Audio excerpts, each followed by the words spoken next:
Au menu de ces Weekly Tech spéciales Vivatech, on commence par découvrir Mirokai, le robot qui aide les patients, mais surtout les soignants dans les hôpitaux. On enchaîne avec Netflix que tout le monde voyait se planter avec la fin des partages de comptes, et c'est tout l'inverse en réalité qui s'est passé. Et on découvre le premier scooter volant français développé par le célèbre Frankie Zapata. Et enfin, le groupe Renault s'est associé avec beaucoup d'entreprises françaises pour former Software République qui présente un concept car absolument incroyable. Le Weekly, c'est parti!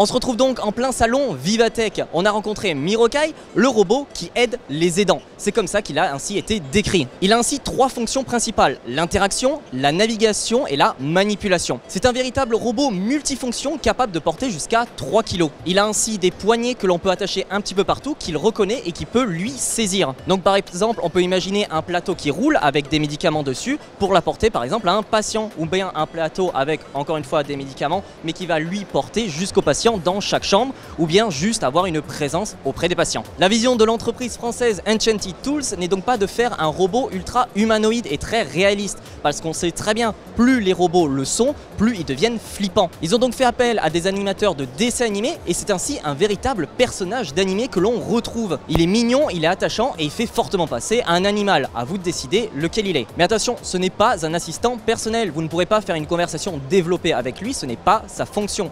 C'est plutôt un assistant logistique. Pourtant, il est très expressif et il va vous suivre du regard. Il a aussi ses oreilles qui bougent, etc. Ce qui veut dire qu'il a vraiment des émotions. Mirokai sera ainsi vendu à 30 000 € et la production est prévue à peu près 600 exemplaires d'ici 2025. Toute la production sera autour de Paris dans une usine nommée Willy Wonka. Et pourquoi du coup ce nom? Parce que justement elle sera accessible à tous et vous pourrez voir les robots en pleine fabrication et ainsi apprendre à les utiliser. Actuellement, il est testé dans plus de 5 hôpitaux dans Paris, que ce soit de la gériatrie, de la pédiatrie ou des soins intensifs. Bref, c'est absolument pour tout le monde. Et ce n'est ainsi que les débuts. Actuellement, on ne parle que d'hôpitaux, mais il pourrait aussi par exemple aller dans les entreprises pour porter des charges. Alors oui, ce n'est que 3 kg, mais au quotidien, ça aiderait fortement. Le spectre des possibilités est ainsi infini. Mais du coup, pour vous, il vous fait penser à quoi comme animal, Mirokai? Dites-le nous en commentaire.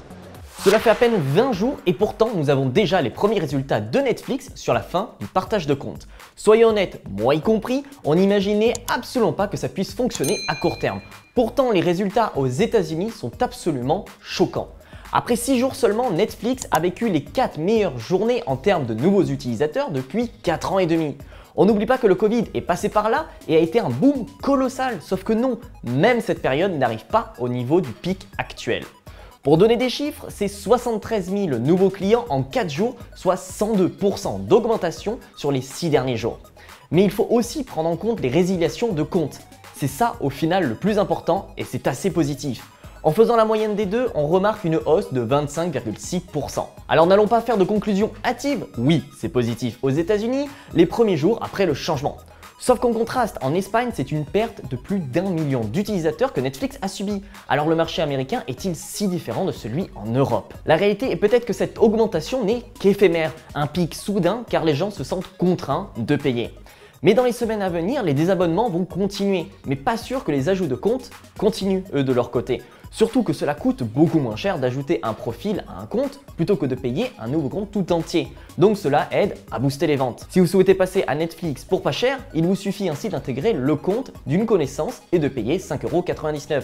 C'est bien moins cher que les 13,49 € du mode standard. Sauf que cela vient avec quelques conditions, car le profil supplémentaire payant ne vient pas avec autant de droits. Vous n'avez qu'un seul appareil à la fois, un seul profil et pas de profil enfant. Mais bon, cela conviendra pour la plupart des gens. Donc maintenant, à terme, il faut voir si Netflix a pris la bonne décision. En Amérique latine, cela date de la fin 2022, cette expérimentation.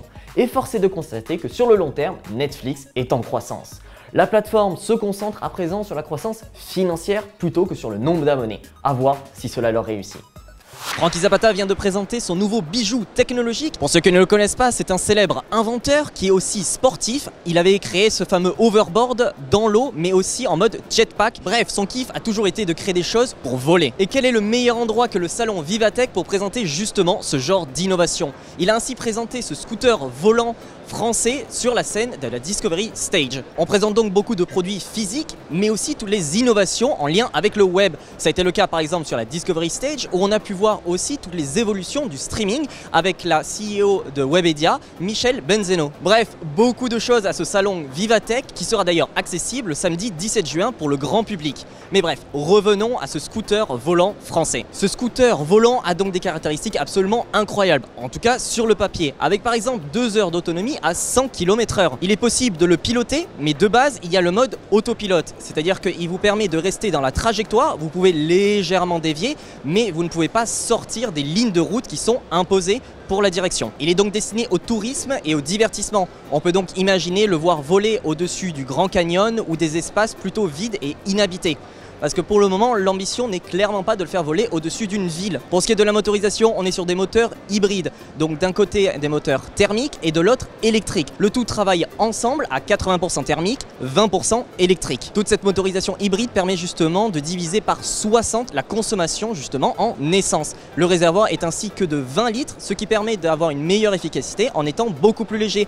Pas de batterie embarquée. Pour ce qui est des nuisances sonores, on peut s'attendre à un véhicule extrêmement bruyant. Pourtant, il se limite à 55 décibels à 100 mètres d'altitude, ce qui est plutôt raisonnable, surtout au-dessus de zones habitées. On est donc là sur un produit ultra innovant qui sera sûrement le futur d'e-ville. On a donc une bonne et une mauvaise nouvelle. Déjà, la bonne nouvelle, il sera produit en France. En revanche, les premiers tests seront faits aux États-Unis en 2024 et la production des 1000 premiers véhicules seront aussi pour les États-Unis. Tout cela est une question de régulation. Mais bon, pourquoi pas imaginer, selon Frankie Zapata, des vols au-dessus de Paris d'ici 2030. Encore une fois, ça dépendra vraiment des lois. Nous sommes donc au cœur du salon Vivatech où nous avons pu découvrir un concept car absolument incroyable avec le conglomérat d'entreprises qui s'appelle Software République. Déjà parlons de Software République qui est à l'origine de ce concept art incroyable. C'est un regroupement d'entreprises françaises et chacun a son expertise pour justement apporter dans la voiture. On retrouve donc Orange, Renault, Atos, Dassault Systèmes, ST Microélectronique et Thales. Ce sont là les fondateurs. C'est une véritable Dream Team qui a permis de faire la voiture H1ST Vision, aussi Human First, autrement dit l'humain avant tout. Cette voiture est centrée autour de l'utilisateur afin de faciliter sa vie. On y retrouve de la reconnaissance faciale pour par exemple rentrer dans la voiture. Elle peut même reconnaître votre démarche ou même un autre passager rentrer sur le côté. On retrouve des capteurs de santé qui peuvent par exemple voir votre rythme cardiaque et savoir si vous êtes stressé ou pas et adapter avec de la musique plus classique, plus tranquille. Elle pourra ainsi adapter l'ambiance musicale et aussi l'ambiance lumineuse pour vous apaiser. Elle pourra ainsi détecter si vous avez par exemple eu un accident. Vous pourrez aussi par exemple lorsque vous êtes en ville faire le paiement biométrique directement dans la voiture pour payer par exemple votre stationnement. Et en bonus, vous aurez aussi un jumeau numérique développé par Dassault Systèmes. Il y a tellement de choses dans cette voiture que le PDG de Renault, Luca de Meo, a ainsi parlé d'une 50aine d'innovations et une liste longue comme le bras. L'intérieur reflète ainsi très bien ce qu'est cette voiture, une voiture ultra innovante. On se croit véritablement dans un cockpit d'avion. L'utilisateur est ainsi au centre du concept qui tourne autour de l'humain. Soyons honnêtes, la gueule est absolument incroyable et le plus fou, c'est que cela a pris seulement 6 mois à concevoir. Alors oui, elle a été prise de plusieurs autres prototypes pour en arriver là, mais c'est quand même incroyable de se dire qu'en 6 mois, on peut faire une voiture complète. Il y a aussi une techno dont nous avons déjà parlé, la charge bidirectionnelle. Elle permet ainsi de recharger, mais aussi de mettre de l'électricité à l'extérieur. C'est-à-dire que par exemple, la journée, lorsque cela coûte plus cher, vous pouvez revendre votre électricité, et la nuit, lorsque cela coûte moins cher, vous rechargez votre voiture. Vous pouvez donc faire un petit gain d'argent. Bon, du coup, cette voiture est un concept car qui n'arrivera évidemment jamais sur le marché. En revanche, toutes les technologies qu'il a à l'intérieur viendront bientôt. Par exemple, la R5 aura justement cette charge bidirectionnelle. Et ainsi, une phrase m'a marqué de la part de Luca de Meo qui a dit qu'il voulait remettre de la magie dans la voiture. Et c'est exactement ça. Certes, de plus en plus, on se tourne vers l'autopilote, c'est-à-dire que vous ne conduisez plus la voiture, mais la voiture n'est plus seulement un outil, elle est là pour vous aider dans votre vie au quotidien. Et vous, franchement, est-ce qu'il y a des innovations qui vous tentent énormément dans cette voiture? Dites-le nous en commentaire. Le Weekly Tech, c'est fini. Rendez-vous la semaine prochaine.